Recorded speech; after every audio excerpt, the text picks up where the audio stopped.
आज मी बनवते fry wafer,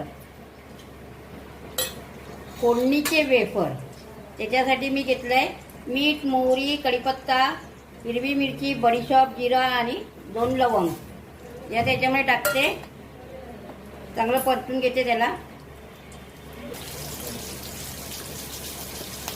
लाल तिखट, हळद हे पण चांगलं परतून घेते।